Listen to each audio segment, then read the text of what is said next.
यही कुछ बेटा मैं टी एस डायग्राम पे आपको समझाने की कोशिश करता हूँ कि 5 से 6 ये आइसेंट्रोपिक कंप्रेशन है। कंप्रेसर में ये वाला हिस्सा 6 से 7 के दरमियान हम कांस्टेंट प्रेशर पर ही हीट ऐड करवाते हैं, ये वाला हिस्सा बेटा।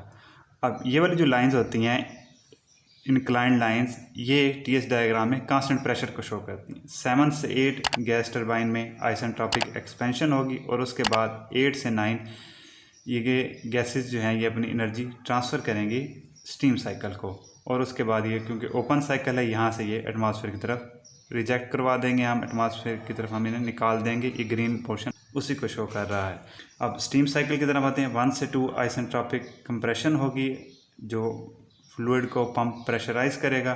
2 से लेकर 3 जो हमारा compressed liquid super heated steam में कन्वर्ट होना है ये इस हीट एक्सचेंजर के थ्रू।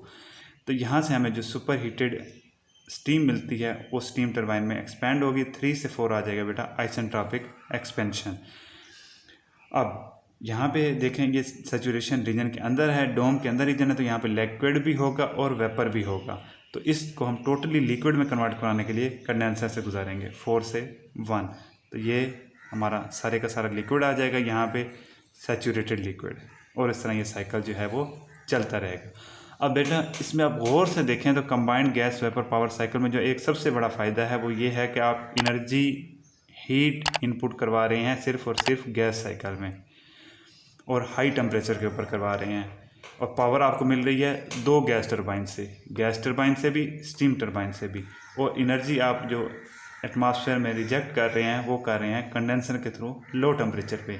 यानी हीट एडिशन आपका हाई टेम्परेचर पे है, हीट रिजेक्शन आपका लो टेम्परेचर पे है। तो इस वजह से combined gas vapour power cycle की एफिशिएंसी बहुत ज़्यादा हो जाती है। ऑलमोस्ट ऑन एन एवरेज इसकी एफिशिएंसी 50% तक होती है, जो गैस पावर साइकिल या वेपर पावर साइकिल दोनों से ज़्यादा है। तो बेटा